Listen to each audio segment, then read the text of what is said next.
Yeah, let's go ahead. Yeah, so guys, while he's starting, we went to the Karoo for the. It's some of us we went for the second time. It's VJ's first time, Ruard also his first time. And then some of the French guys, it was their third year. We also had one new French guy that hasn't been there before. But yeah, it's one of those insane missions. Really bucket list kind of thing. Probably not for everybody, but for those that can do it, I mean, VJ was on the ENC glider. It's just absolutely phenomenal.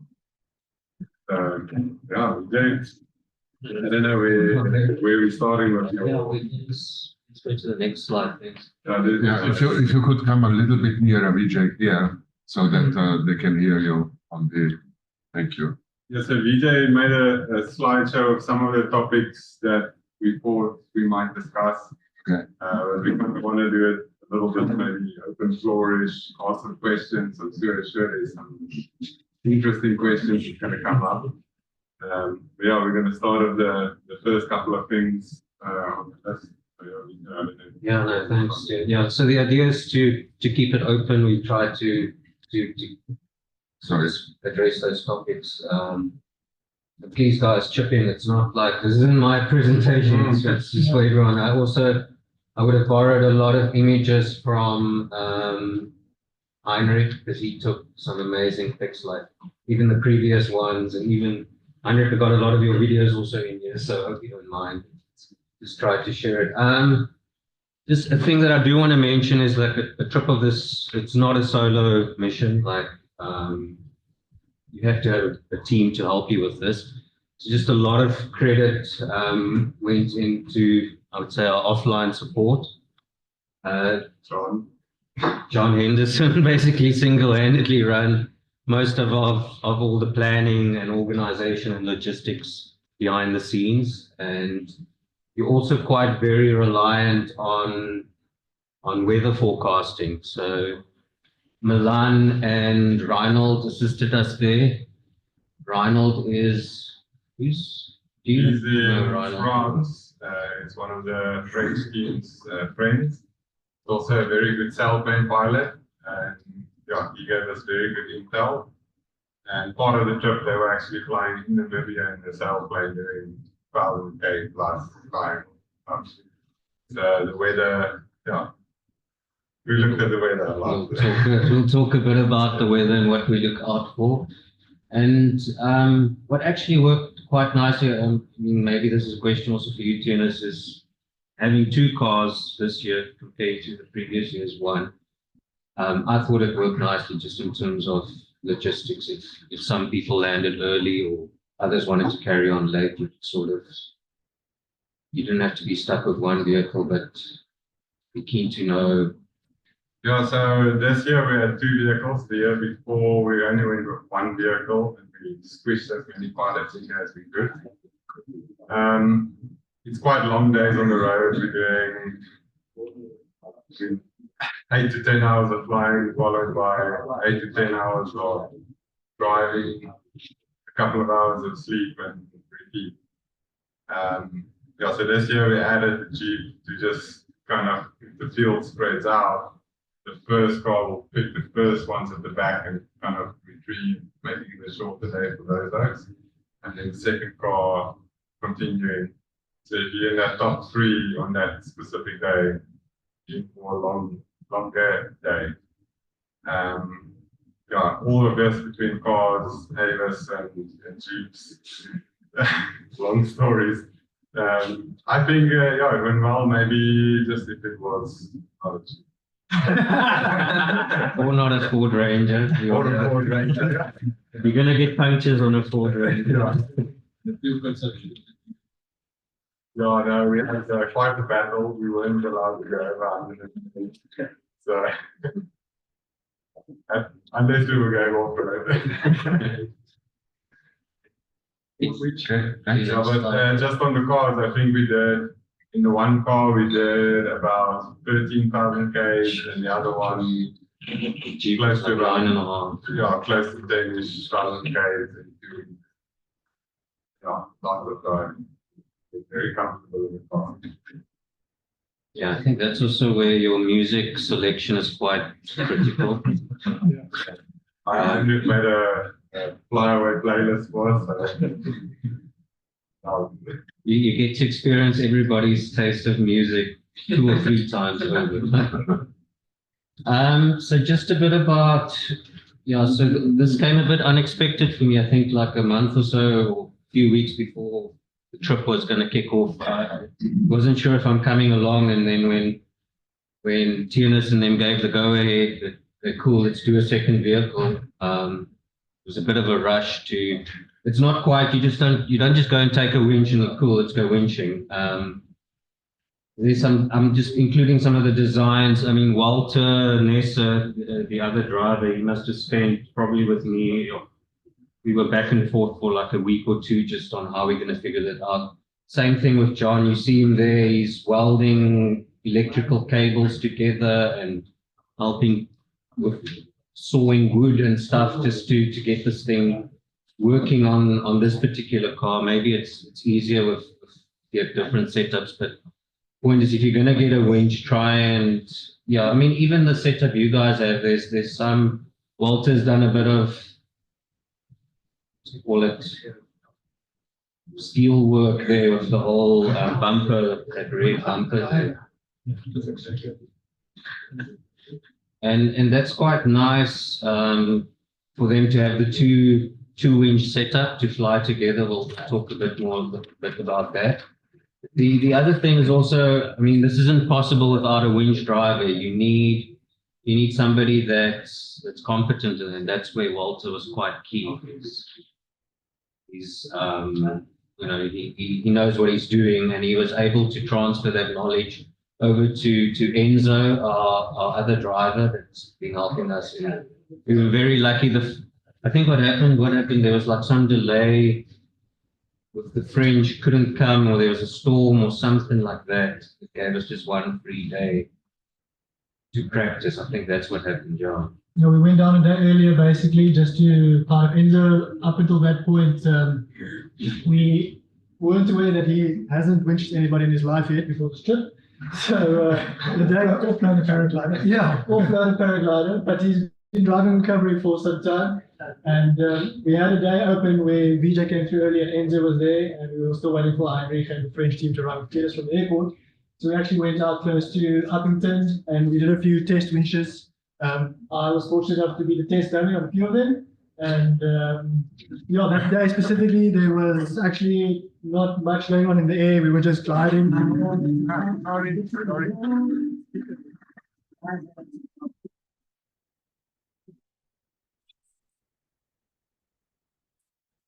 The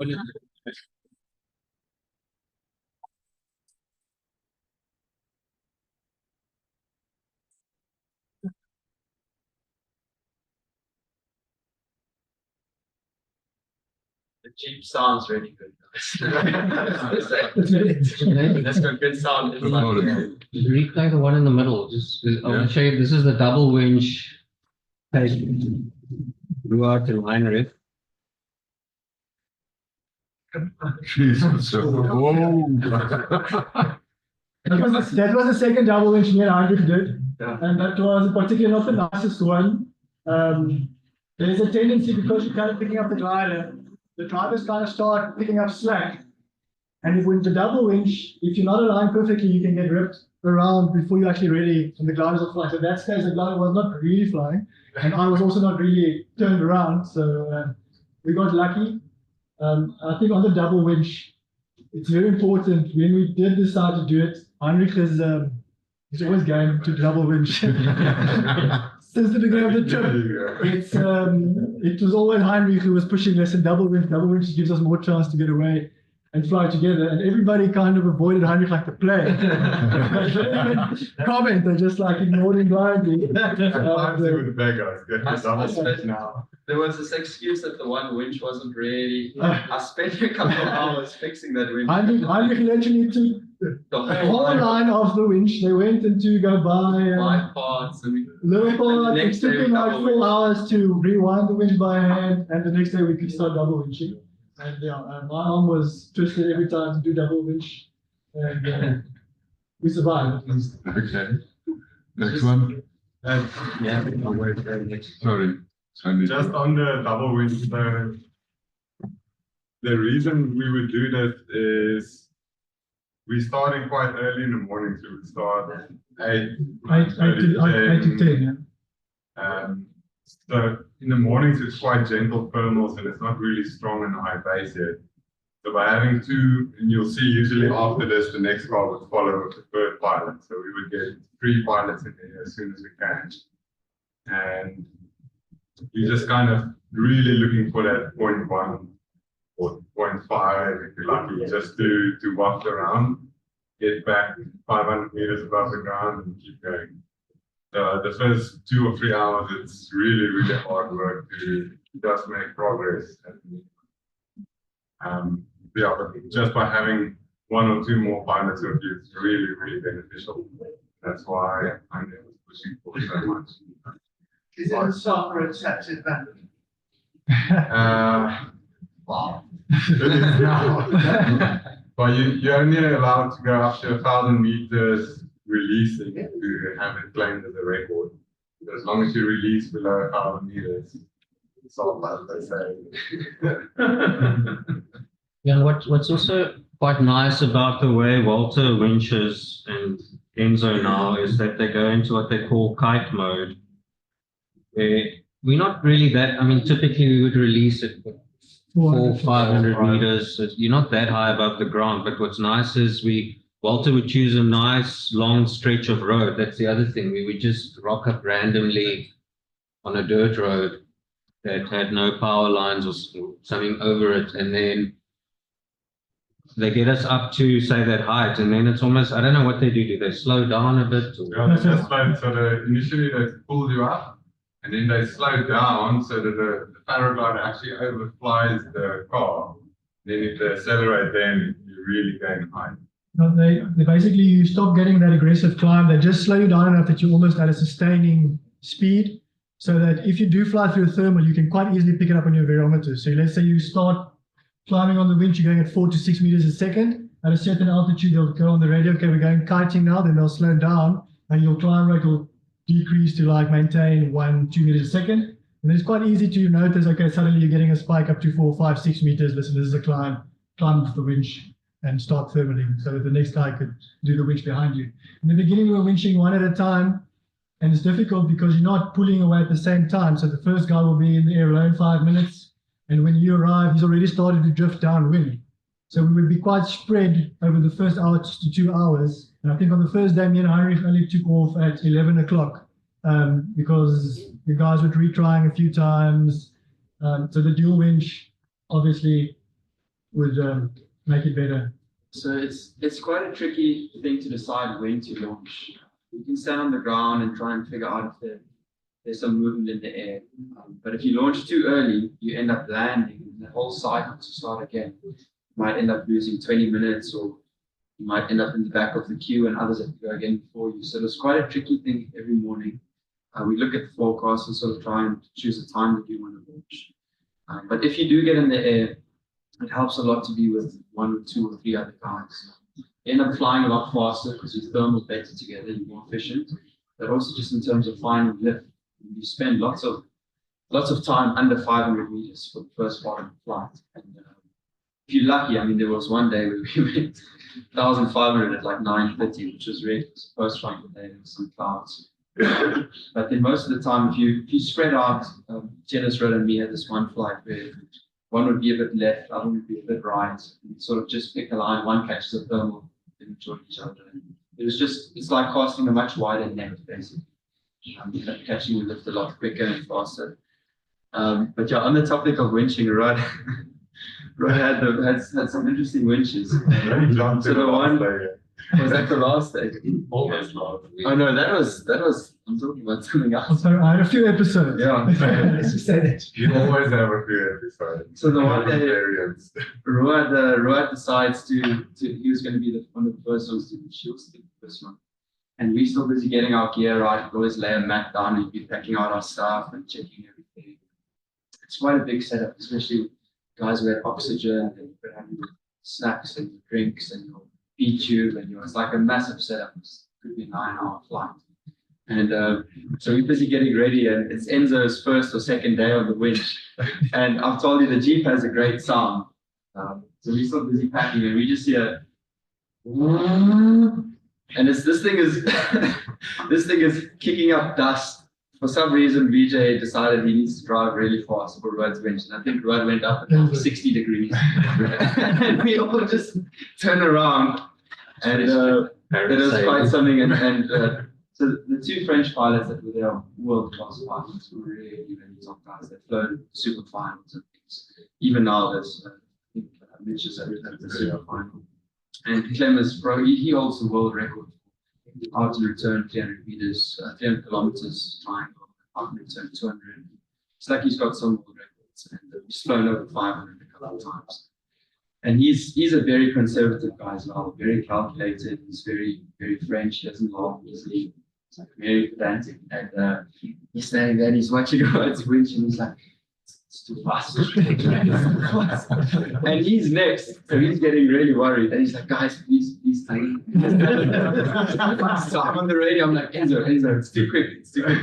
He comes back and we like, it was a long thing. And then eventually, Clement also got to go. But he had quite a fright with Ruard's winch. I don't know what it was like from Ruard's perspective. No, I just remember, I think the first winch I got blown over the fence. So the wind was quite strong that morning, and picked the glider up, and at the angle, you just can't bring the glider back above your head. I went over the fence, the guys helped me back over the fence, and now I'm already kind of dusty and like, okay, here we go. Karoo, 101. And I just remember the sound of the Jeep and the wind coming into my visor and like holding on for dear life and just going, fly the glider, it's flying. And I just hear Heinrich come on the radio, Enzo, you don't have to go so fast. I thought to myself, thank how it's happening. And then like a minute later, somebody else came on the radio as well, and they just went, Enzo, yeah, you can really slow down a lot when the wind's so strong. But it was fine, like the glider kind of handled it fine. Oversteering and flying it slow, obviously, the most dangerous. I think with the winching, the first kind of 50 meters off the deck is the most kind of sensitive time. As soon as you kind of get clear of that, you've got height at least, unless there's a lockout, but as always, height in this game is your friend. So Are you flying on the visa? I'm flying with it? On the rears, yeah. On the winch, because it's pulling quite hard, you can have quite big inputs on the brake. It's very hard, but you can It's very hard, steer it to get it up. And it's also like, it's quite difficult to, you're putting a lot of input, but it's not turning, so a lot of weight shifting to kind of stay on course, to stay behind the car. And often we also launch in light wind, and that's quite tricky with these gliders, these typical sea wings. That the inlets are this big, so if there's no wind, to kite that thing above your head while carrying a harness that weighs I don't know how many kilograms with the oxygen tank hanging off the side, and the ropes pulling this way and you're reverse launching it. Just to get that whole thing inflated, it's not the easiest. There's I don't know if we took a photo, but VA had a sling handle of one of our luggage bags connected to his oxygen to wear it around him like a sling bag on his chest. I think you changed. He changed it eventually, but we had so much stuff. He was standing there in the living room or something with his harness on, with this oxygen tank strapped to his chest, with water and snacks. It looked like the most uncomfortable flying position for 8 hours ever. I don't know if you have a photo of it, but We take a lot of extra stuff, but we wouldn't normally take cross country. So minimum we would have 3 to 5 liters of water just extra with us. Some of us flew off oxygen, it's another 2-3 kilos. Extra snacks and food and stuff. So flying your normal glider, we were actually all pretty much on the top or overweight on it. Fly a little bit faster. But the takeoffs then, zero wind is very tricky. On our glide, the CCC gliders, most of the time we did the reverse launch. just then a matter of where the rope is, because if you do a reverse, the line goes below you, then in effect you twist it. Yeah, most of the time it was reverse, but very, very tricky also. And the other problem is when it's so light so early in the morning. That's actually what that third one was. One of those days where you start setting out, and then all of a sudden the wind changes, and it's just I think you switched that day like 2-3 times. Yeah, we had one day where we swapped.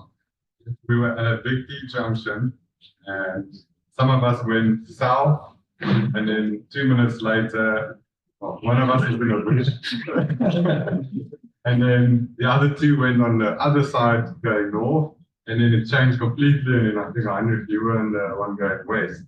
So the light wind days, we actually really don't like it. And you were dressed like for 5,000 to 6,000 meters, 3 jackets, 2 layers, gloves, like you're soaking wet. Got people standing with umbrellas to just try and help the pilot to not die before takeoff.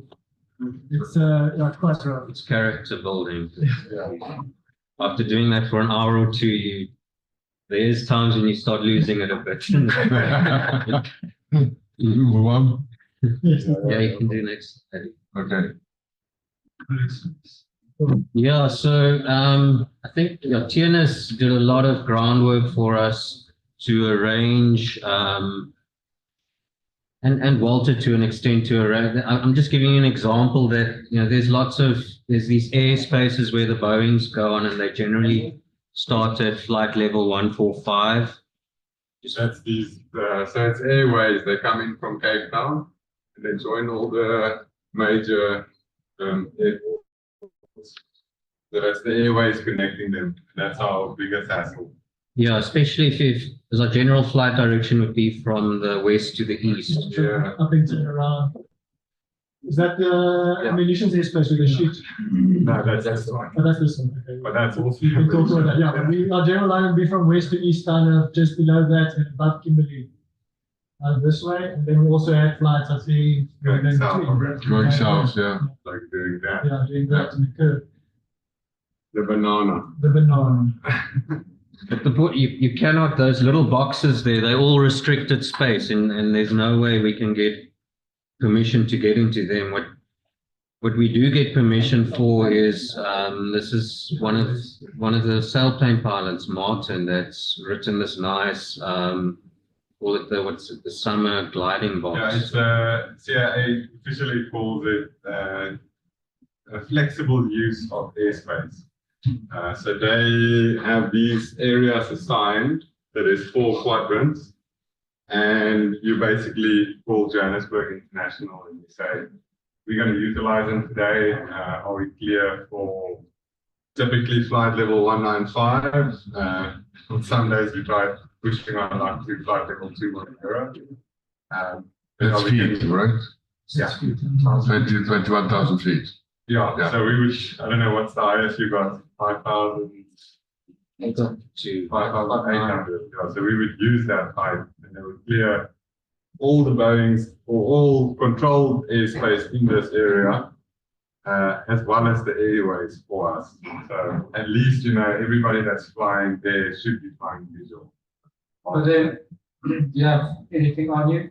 Like flam or anything for the planes to see you? We all have flam, but this is pure VFR, so we are not required to have anything. Yes, it's worth pointing out that Timo's flight was invalidated because he hadn't got the 19,500. So he went to 4,000.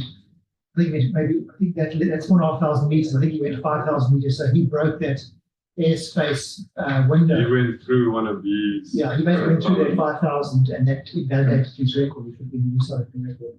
Yeah, But he had not got that clearance because they hadn't worked on it last year, and that essentially invalidated his 11-hour flight.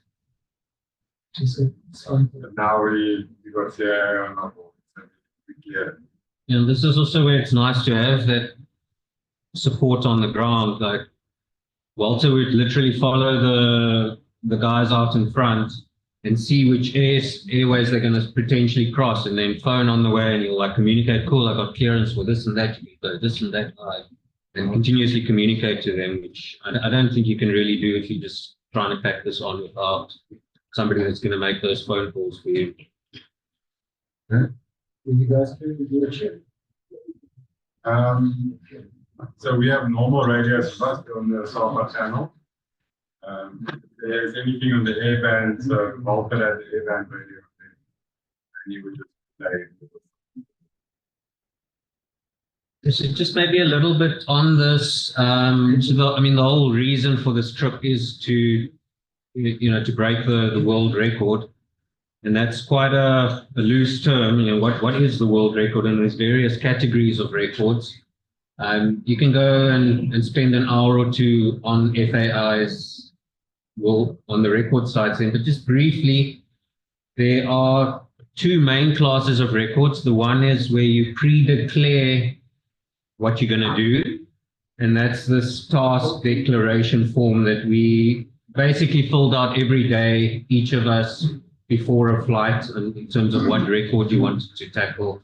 It's quite a bit of a mission because you have to fill in coordinates, where you're taking off, where you're planning to, I wouldn't say land, but your ending point would be, and when you're doing it, where you're doing it, and you have to have an official observer sign all this. And then that's an example of an email I would send to, you have to send it to SAPA, Aero Club, and FAI, to sort of make it all official before you even trying to take off, just for a declared record. That's why declaring a pre-declared record is a lot harder than the free distance ones, which is ones that you would then just fly. Once you land, you can do an optimized distance on that.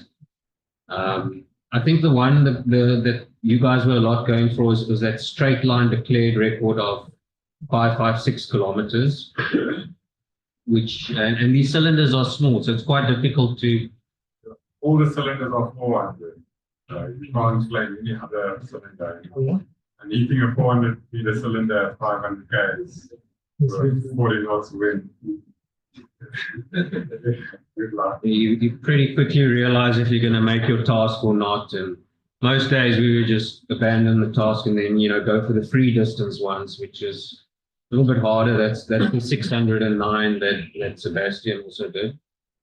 And then there's various other categories. There's height records. Heinrich and I were going for not a height record, it's more an altitude record. Altitude gain, how high you can climb from your lowest point to highest point. And then there's also continental records. So currently still all the African records are held by Neville Hewlett, or at least the straight distance. And so he declared it on that day. He did the 502 as well. He declared a 411 and actually hit his 400 meter point and then carried on flying to do the 502. So it still stand and are pretty doable for continental. The world ones are getting a little bit harder to get to. In the end, we have quite a few. I think you have how many official records that we got? Yeah, so I was mostly gunning. These distances are a bit out of my reach. And if it's going to be a good day, that'll, one of the Triple C guys will probably claim it. So I was going to try and set I was always going for the 3 turn points record. It's not official yet, but I have submitted it. That's a whole nother process. I think Heinrich he got the altitude record of 4,600 meters that he climbed, which is, it's close to the world record, which it's like 5,400. I think he was like 800 or a couple of meters. One climb. It's from your lowest point in your flight to the highest point. So it doesn't help you start on 6,000 meters and say. So one day we winched on about 1,000 meters and it went to about 5,800. And so that was the differential. But I think the world record is 5,800, 5,600 differential. But the second highest one that's being submitted is 4,500. So it would be this probably, if it goes through, then it's the second highest differential. Wow. Where was another one? It's that Ruard guy from France who likes to. And the Himalaya, Yeah. it's the K2 one he did without oxygen or something like I'm that. in the Himalayas.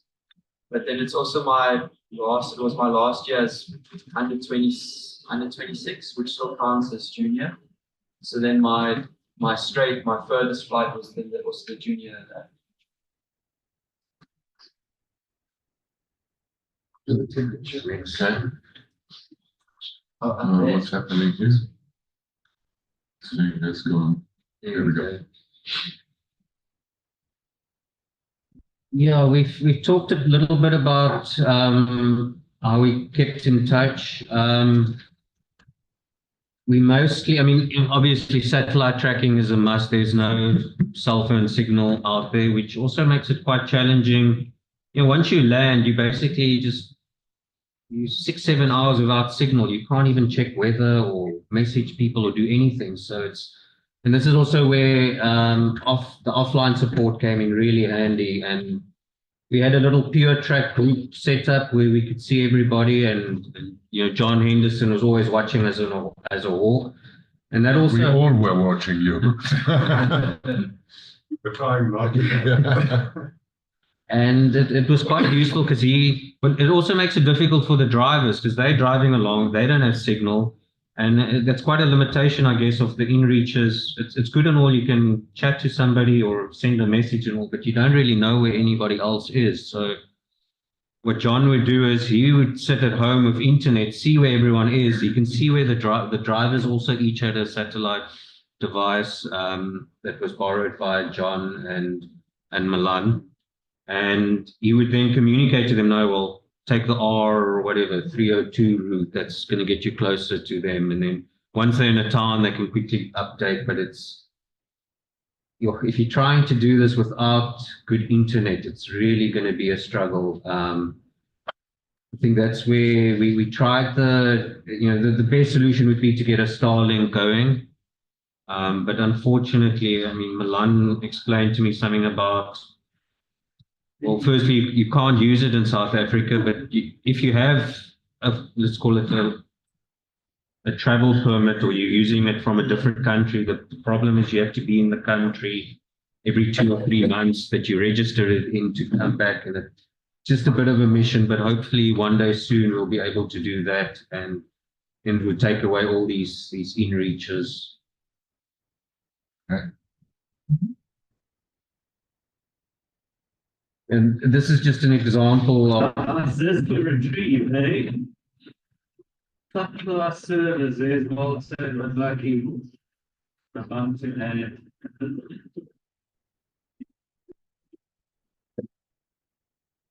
beautiful sunset. Thank you, Walter. You get ready to send it. And this just shows the power of these trackers and people, how quickly they can be on your case if they know where you are and when you're about to land. Right. Why is it not good? Ruard didn't have that same experience.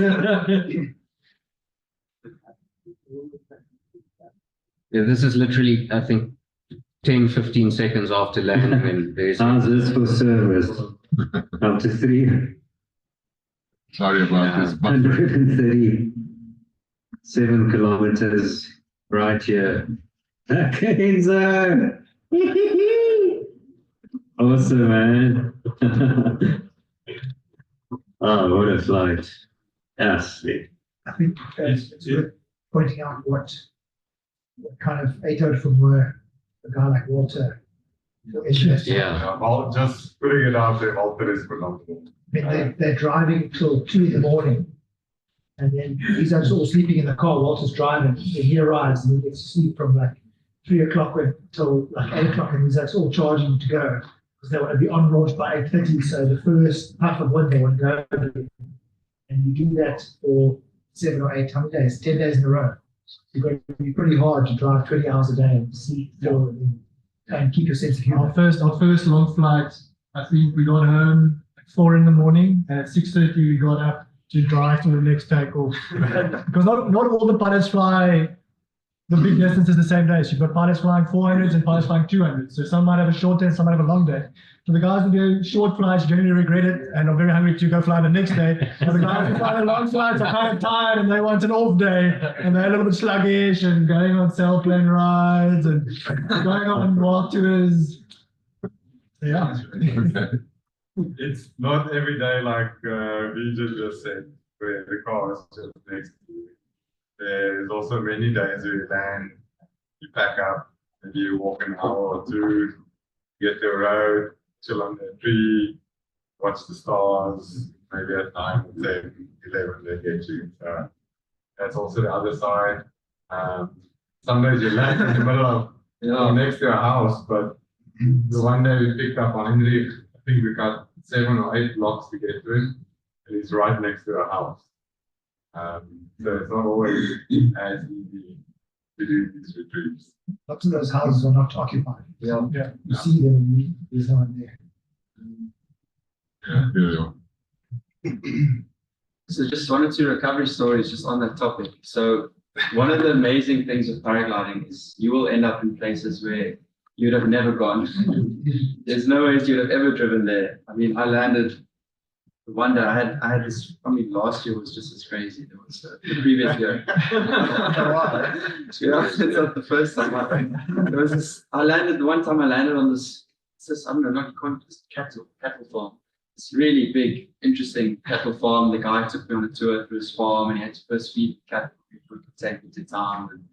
And he told me everything about farming. And this year I landed on a sheep farm, somewhere near, where was that? Near Osborne or something.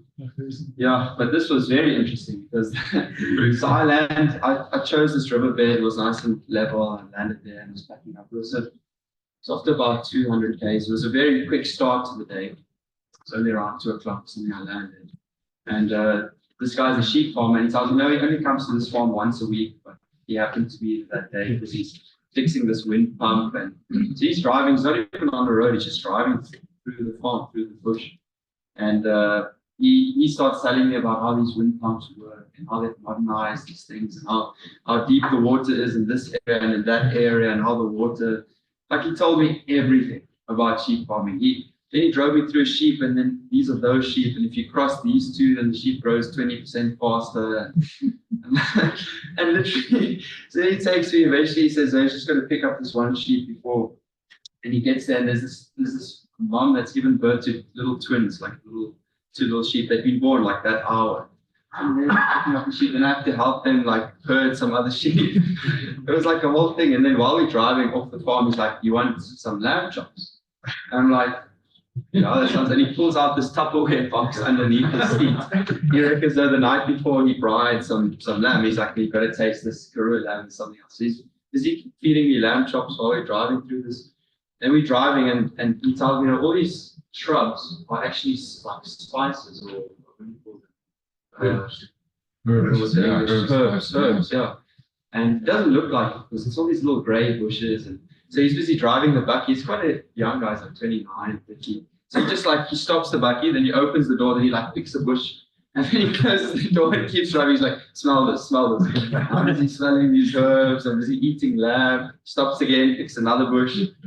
And I just had this incredible introduction to farming sheep in the Karoo. And that was sheep that he gave us. So we ended up we met him in town. Yeah. We bumped into him in town again when we got to the first town, and he was also there. And I asked him to show me what lamb I should buy. He's like, no, come to my place, mom's place. I've got lamb for you, don't worry. So I was about to buy, and he gives us the best lamb I've ever eaten by far. Like crocodile steaks. He gives us every special. He's like, this is this cut, and that's my favorite. He gives us this whole probably 5-6 kilograms of lamb, and we didn't want any group. So that was quite something. It's a good reminder that even just all cross country thing, the adventure only starts when you land. But in the Karoo mission, it's just on the next level. This is flying in the Karoo for me has been the most out of my comfort zone thing I've ever done. Like you feel so lost at times. You don't know what's going on. Sometimes you have nightmares. you're flying in the middle of nowhere. You just see like a little thing that might be a building. You're like, you know what? I'm heading in that direction, and if I don't land, then I'm somewhere. And if I get up, you sort of thermal up, and you think, okay, where's the next? And like these areas, these massive areas that you cross, where if you land, you don't know how long you're going to walk. It could be hours, and your kit weighs 30 kilograms. But were you always following a road or something? I mean, you try, but the main roads run like this, and then there's 100 kilometers, and then there's the next road, and you go straight over.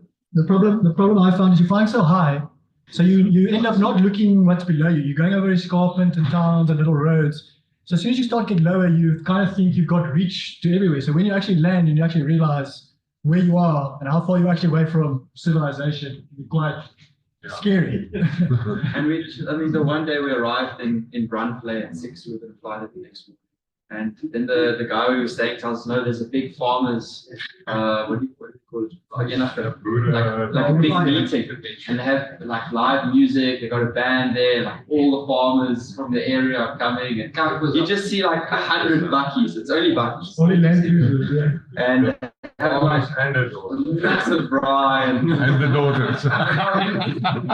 They ended up attending this massive function in Brunfley, which French guys loved it, of course. They're playing Afrikaans music.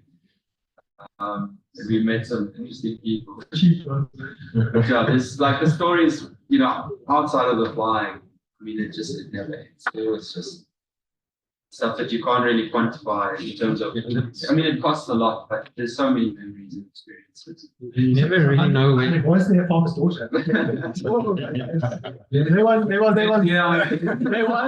was, I'll tell the story. There was one farmer's daughter. She was just very interested in Heinrich. And she drove out the next day 50 kilometers on her 125 scrambler to come and see us winch. We stayed the next morning in the middle of nowhere, 50 kilometers from Brunfley on this dirt road, and you just hear this bike coming, and the next moment there's this beautiful young chick coming, parking next to the road, and yeah. And then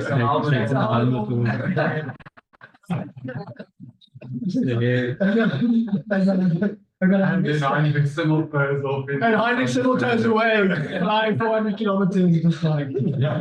Bye, girl.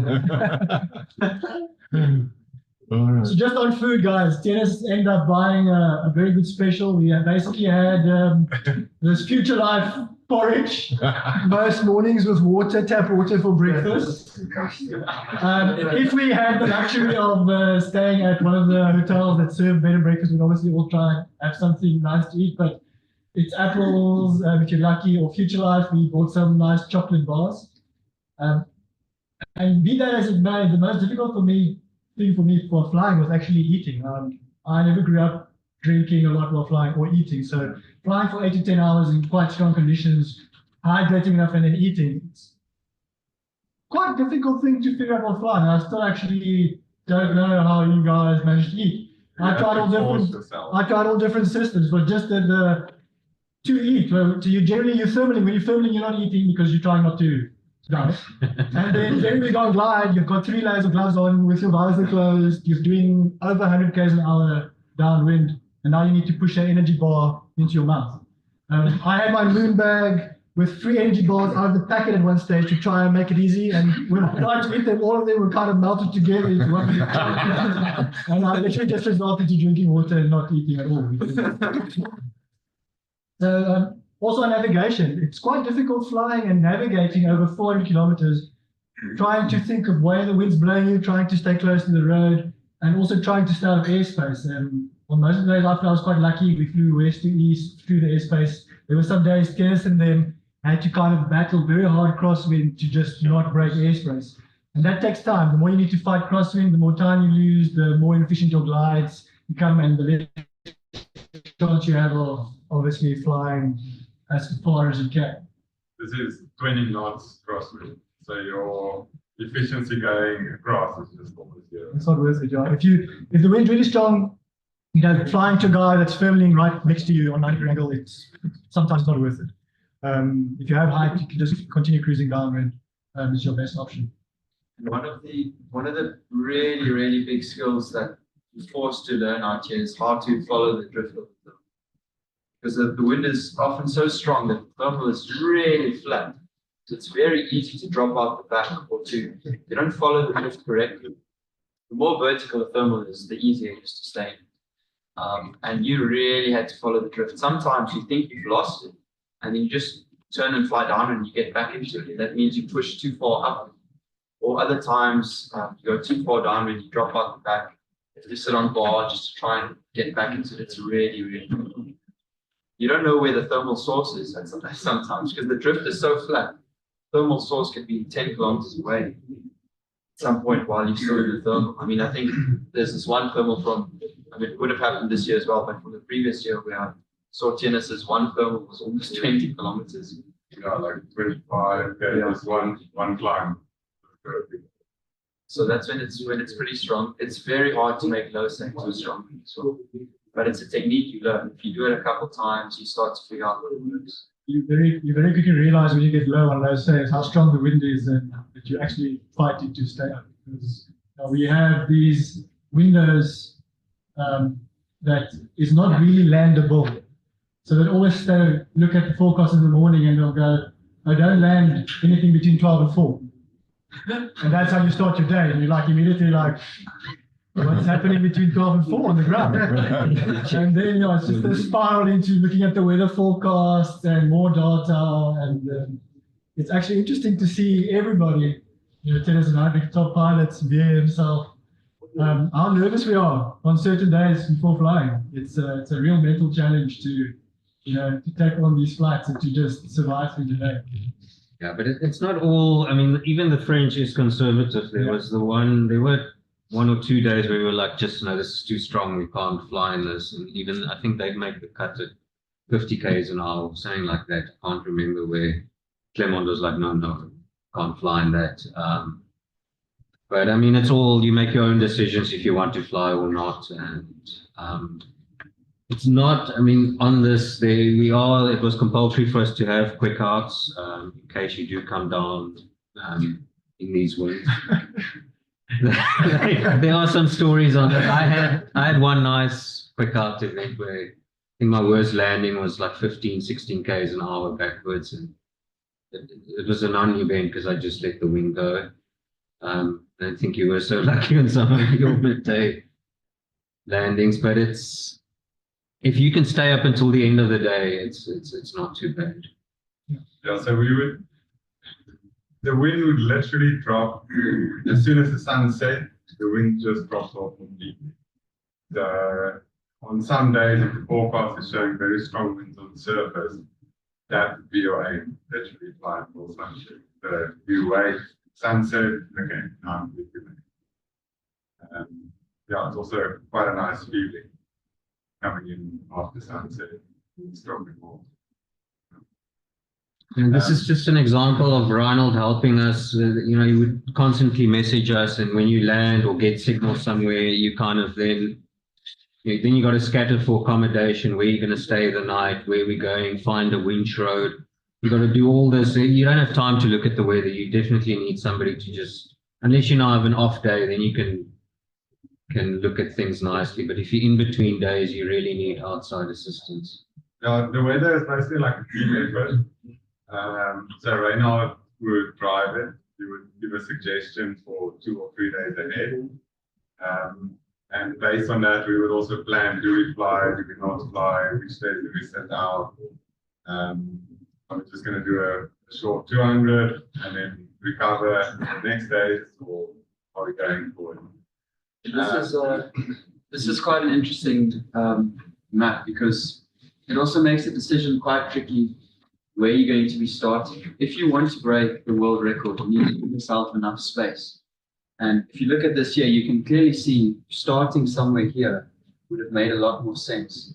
Starting all the way here in the much lower, more stable air, often less wind, just to give ourselves that extra space that we don't have to fly into, get hit by the sea breeze by Harry Smith or something like that. There was one specific flight where the furthest flight was about 440 kilometers. It was a day that I got to almost 6,000 meters. This is the day. I think it's this day.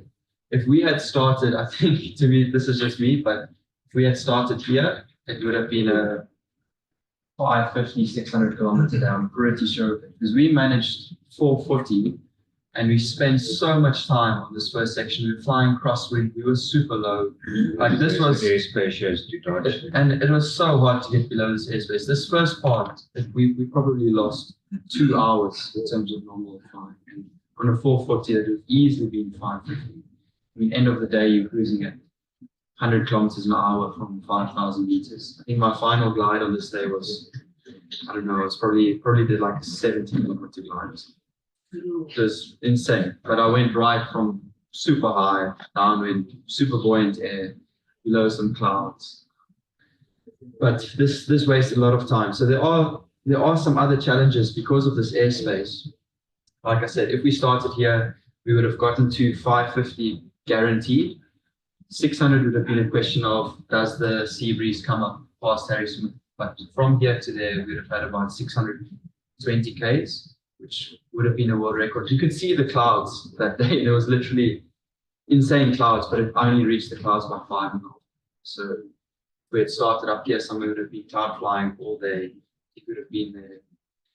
So there's some more challenges besides for just the flying itself. And has to sometimes start in an area which you know isn't the best starting location, just to be able to avoid airspace, yourself distance. So it's not as easy as it seems. But we would get a route like this from Reynald, and depending on where you are, if you bombed out, sitting under a tree, and you have internet, then you would start looking at the weather and start making your own routes and put it up for discussion. On a typical day, we would spend between 2 and 4 hours on the weather, and somewhere towards the end of the afternoon, it will kind of converge on one route or task that we kind of plan.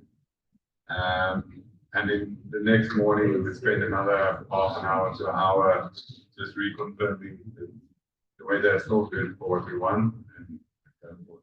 And maybe just on that, I mean, obviously, as I said, the objective was to break the 610 world record. But if you want to go there and just enjoy 300-400 kilometer flights, take off at 11 o'clock in the morning, then it's certainly doable. But that's not what we're there to do.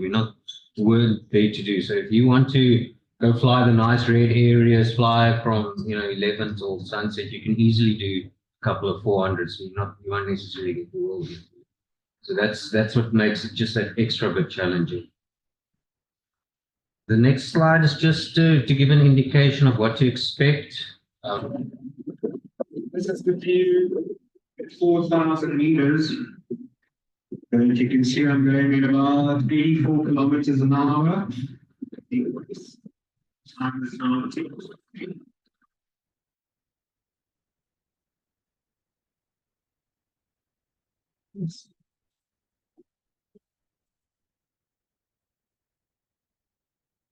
show you the view when I'm yes, it's colder.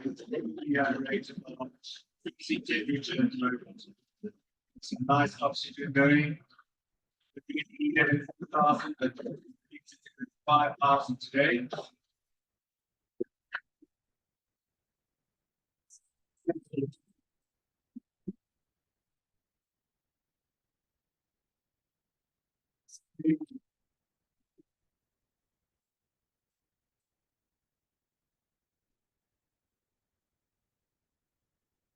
Connecting.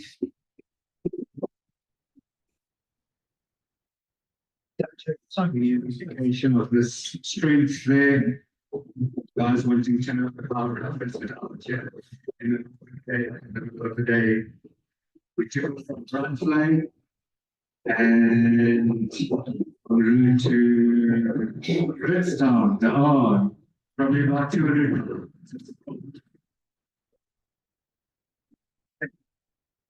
Yeah, that's what a peak feels like. You can film on one range, yes.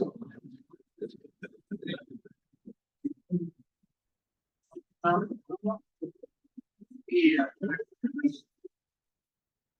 Now, we talk about the land is from the bottom there.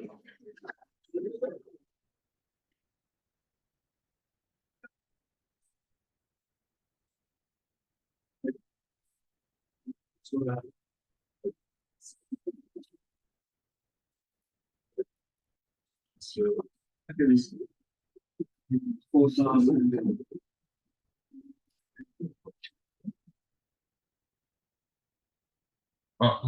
what I just tried to show there is that for me, because I had a lot of this was my main worry that I discussed with Theunis and Heinrich before I went, just how are these thermals? And if I had to compare them to Porterville, most of them are similar to Porterville, almost smoother in a sense that they're a lot bigger, do these wide radiuses, you don't have to core it tightly, you can just sort of take it easy, and you see you just kind of hang around in this thing. Sometimes you're thermaling for 20-30 minutes, but as the time goes by, you're just climbing automatically. There are some rougher ones, they're not all quite like that where it's just going up automatically, but and what's nice is it's not influenced by mountainous terrain. They're not turbulent, or once you're established in this thing, even you saw some of those peaks, it's 5-6 meters a second. Some of them sustain that strength, but you don't really feel it. The same thing there, the wind speed at that time was 40 k's or 39 kilometers an hour, and you sort of, as Heinrich saying, you're thermaling like this, but you don't even know it. It's only when you're coming close to the ground, then you're like, oh shit, is this actually the speed I'm doing? Otherwise, it just feels like it's sort of like a meditation. You're just going with the flow. But I don't know if you guys experience. You had one or two rough days. If you go up high, it's often if you go above 4,000, 1 or 2 meters a second will go to 0.2 or 0.4, and you will just keep going with it. Because the wind is blowing you so quickly, you just drift with it. But that 0.4, you just keep working all the way. So often it's the weak lines that's actually the important one. Yeah, I think it might be different for if you're not chasing the records. Remember, I was also just there to fun of it. So I don't mind spending hours in a thermal. As you say, I'm making distance. I think if you actually focus on I can't spend time in a point or anything less than 2 meters a second, you need to push on. Then it might be a little bit more of a challenge. Was there a lot of big things? Yeah, big lift, big thing. So sometimes you go on glide like, or you climb like that, and you get to 4.5 an hour or 5, and then your next hour you basically in a sink, or half an hour maybe, till you find the next thing at 2.5, 3,000 again. We've had 6 down sustained with gliding units. Nothing. Okay, down 5-10 minutes, 6 down.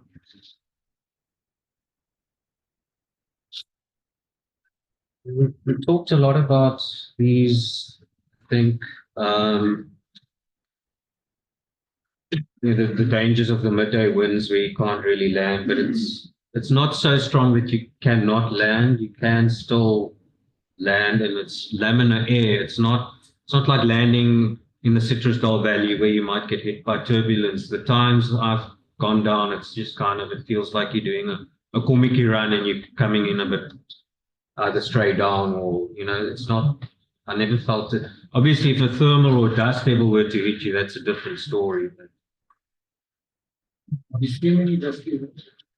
Oh yeah. Lots of dust. On the fans, especially while you're flying, you can see them. You can count 20. That's right.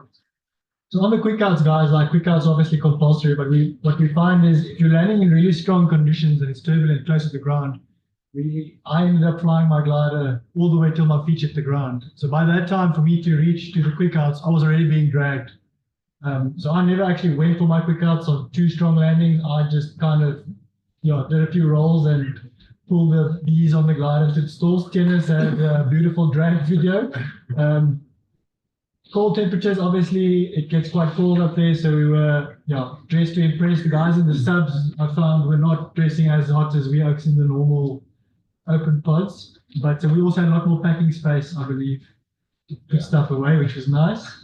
Hook knives, essentially, if you're coming down on reserve, to cut away. The single and all flying master we discussed. And then stuff you don't think about. You land out overnight. As you land off the sunset, great. You've got 5 minutes to pack because it's almost dark. You don't have signal. You don't know if you've landed in a wild encampment. You don't know where the closest road is. So, yeah, torches, maybe something warm to spend the night, snacks to eat. Very, very important.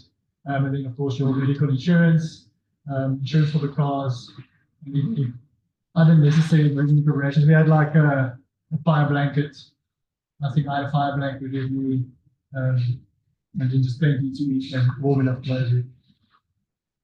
Dennis organized all the oxygen refills for us, which was a mission in itself with all the adapters.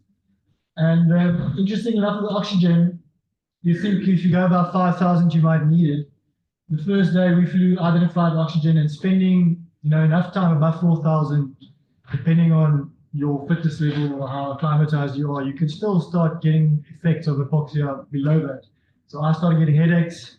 Heinrich has a beautiful story of him flying at 6,000 meters, looking out on the world. And then you're welcome to go. So I didn't have this oxygen equipment. I had a. Where did you buy it, Heinrich? There's on Takealot, you can get this.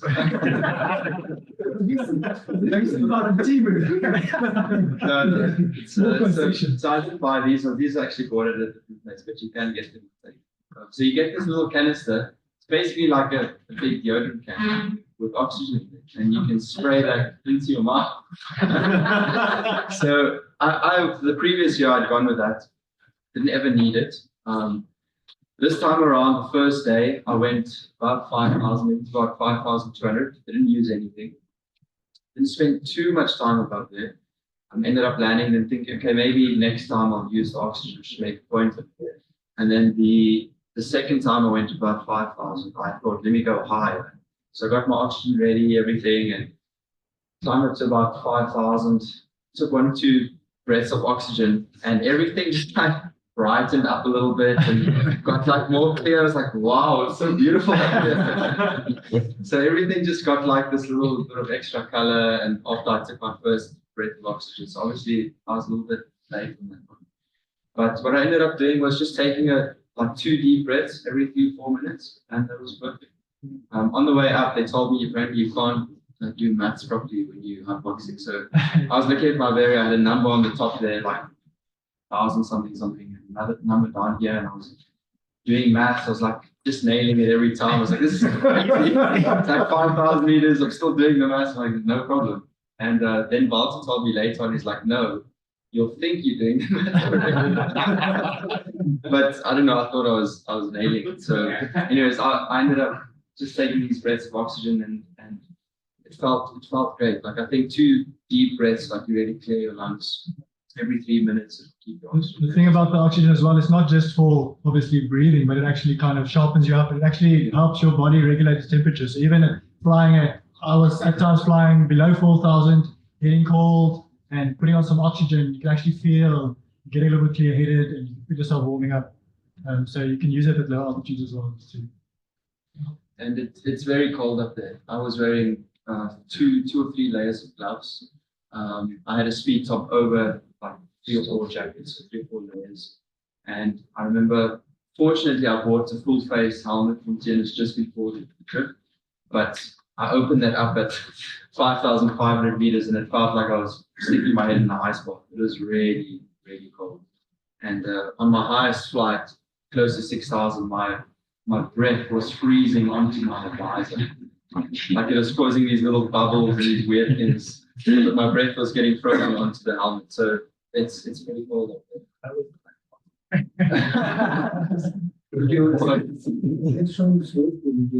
Yeah, my batteries being the only lost all day, but it was shouting at me as I was getting close to 5,000. So it's like I should probably start using oxygen. But then after I went about 5,000, it stopped again. Yeah, when you're firming that high, you often get disorientated. We joke about it, but it was quite true. You climb up to 4,000 or 5,000 meters, you get in this rhythm of just staying. And at some point, you think I'm going to fly out. Very much good. Yeah, when it's on the side. It looks like you're flying on Mars. If you don't have a arrow on your instrument, So not only that, like our other main concern at times, the higher we went up closer to kind of Botswana, we started kind of taking off in between wild encampments with lions.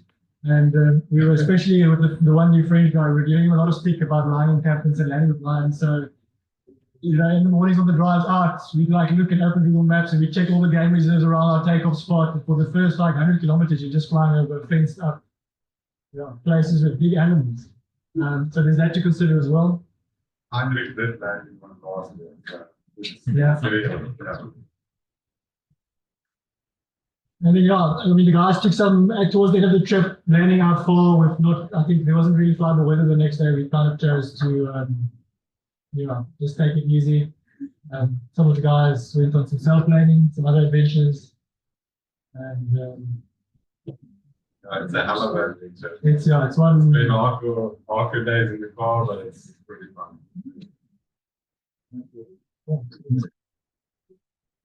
So you can see the fence, watch out, and I don't know who drew this little map for us with all the line in campus on the day. That was the friendship. Yeah. That just a silky, This is Mitch. silky. This is at the party. This was at the Budapest.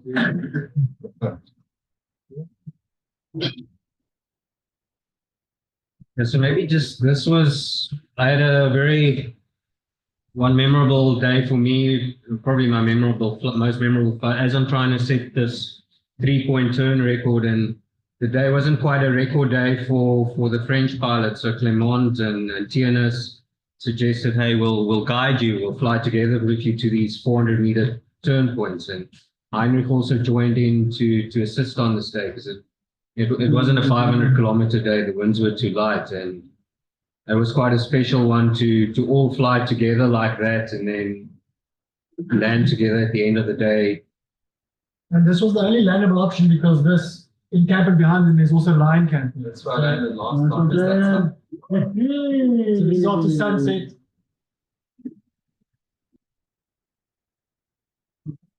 The most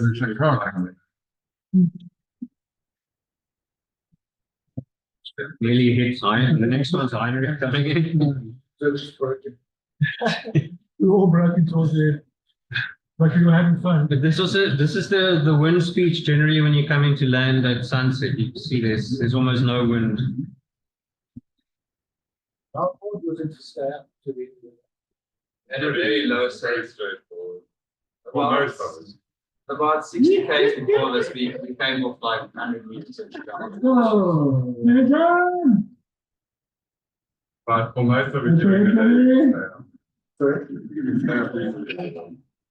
day, I mean, just to Heinrich's point of trying to fly together, if you can manage it, it's a game changer. If you can somehow double winch with 2 cars, with 4 pilots up, it's just.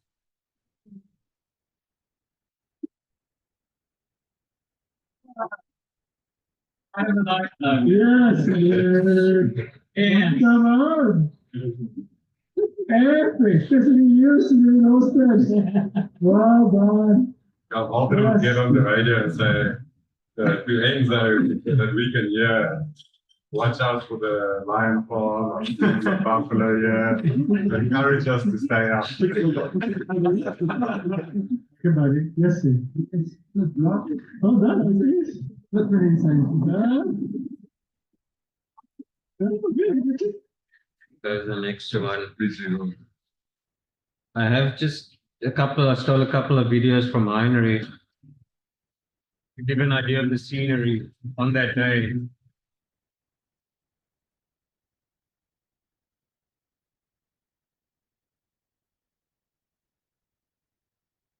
That was the lowest side we got in.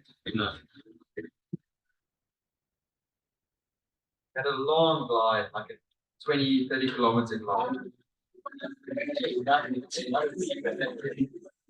That was getting a very low state.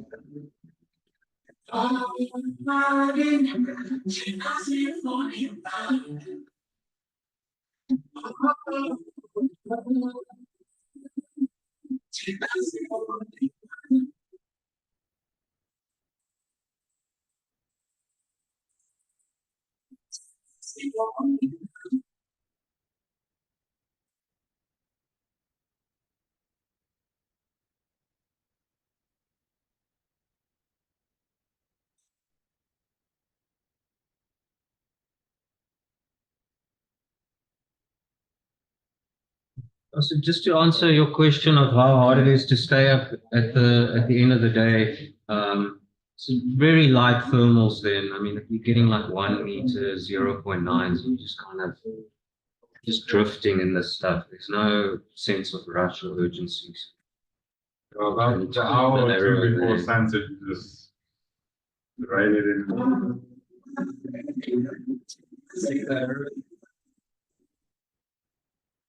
Sorry. Yeah, this is basically the last slide. Just a couple of, I think everybody set personal bests except Clement. Done more the previous year. I think Mitch did the furthest flight if you had to measure it like a straight line, but as you can see there, I mean, Theunis was our flying slut, really. Like, whenever there was a chance to fly, he would take it. Wow. Even if he was tired or not. So like Vijay was saying, we all had ambitions. So one of my sub-missions was to get on the X contest at the top. So you need 6 scoring flights. Yeah, it was a bit of an endurance test to push for that. Yeah. Yeah, but if you ever go do that, because I almost regret it. There were days when I was like, nah, I'm going to take a rest day. I'm too tired to fly now. And if I think back now, I should have just done it, because you don't know when you're going to get there again. Well, towards the end of the week, Heinrich was falling asleep thermally. Yeah. So that day, Theunis did 2 400s back-to-back days, and I'd been with him on the one, and then the second day it was one of our last flights, and I remember my back was sore, and every time I'd get into a thermal, I'd like bend my legs and I'd slouch into my seat and start stretching. Like I'd gotten very comfortable with the air at that point. But I just remember being so tired after about 70 kilometers in the thermaling, and I was, how you fall asleep in church, I sort of doze off. I'm still thermaling, and in the next moment I just dropped out the side of my harness like this. Lack of oxygen. No, I wasn't even high. It was like, and I just went and landed. I said, no, this is not safe. So it's very, the fatigue is real. Like if you drive 7 hours, fly 8, 9 hours, drive some, sleep 3 hours. And you still drive after you've done the 400 flight. Don't think you're lying in the back having sweets. No, you're getting woken up, and they're like, listen, can you drive for hour 2? Yeah. You put on some good tunes and you're driving. Get to the place, then you end up sleeping on a couch. Yeah. It's not really. Or Walter snoring keeps you awake. Yeah. It's or some sprinters running. But yeah, overall, I think it was a very successful trip. I think 400s, we had 1 or 2 500s. We had like 11 400s, a whole bunch of 300s, 200s, and 100s for breakfast. For breakfast. Yeah, we had lots and lots of big numbers. Overall, I think very, very successful. And yeah, I think no injuries, that's also always a plus point. There's a lot of thought that goes into planning and the weather and what we bring in the gear and equipment. Yeah, all very, very cool trip. Lots of friends and crazy missions. Excellent. Obviously, there's some minimum requirements to think about at every time like this. Well, like we just said, if you're not going for the record, which so I don't know if you want to go back to the flight planning slide. Typically, the first 3 hours of the morning will start super early, very light winds, and we would try and do in 3 hours we would do the first 100K. We need that 100K to get the record. So if you didn't want to do that, like we just said, you can just go and take off at 11 and do 300Ks and have a good time. Next. But the real tricky part is literally that 3-4 hours in the morning. they are very easy. Anybody. And making sure you don't then set scary. Well, there's days where Some days. Just pick a Some day. days. there's days where it's very acceptable to land any time of the day. Other days, there's certain areas you shouldn't land, and yeah, you just plan accordingly. Some of the days we literally had a rest day where we said, like, okay, this is too strong. We're not going. On days that are too light, you would rather turn around. So we did Yeah. the scenic flight was So- very light day. This year we were very lucky. We actually had a bit of a mix of weather conditions. So looking back at it, we didn't get the exact weather phenomena that we're looking for. So we were looking for the trough that sets up. We had little glimpses of it, but not really fully. That's the kind of weather we need to fly these distances, basically without turning. So yeah, hopefully next year we will have that. But this year we had, because we didn't have strong winds, we had about 2 or 3 days where we had post frontal conditions. So we mixed things up a little bit by doing something different. And we went quite south on the escarpment. So the cold front would come and just start lifting over the escarpment, and we get kind of the tail of that and just kind of run in front of the cold front. So it's not really record days, but it was just absolutely beautiful. I think one of those mornings we managed to take off 8:30 already. And, That's that you were filming to cloud base. yeah, so I mean, 8:30 all the way to cloud base every day, all the way to sunset. How many days was this trip? And last year's, was that the same? We typically take 2 weeks. Last year we had like a little bit shorter because flight plans with the French team. This year we had, I think, 10 or 11 full-on days. And obviously there was a lot of fuel involved. What kind of, can I ask what estimate ballpark, what, I mean, we do have it on a split wire. It's right. because for example, I made, after Barbara the last year, I made very fun calc, and it worked out just about 10K, like between 10 and 11K, which was quite affordable for basically 10 days. Yeah. I assume this was a lot more. Yeah, but so splitting it up between the 6 of us, and it actually makes quite a lot of sense. It works out to like half the price than going to Brazil if you want to do distance there. So I think it was only 70K, it's still 35. I think it's important to point out that those flights were achieved by 6 pilots over 10 days.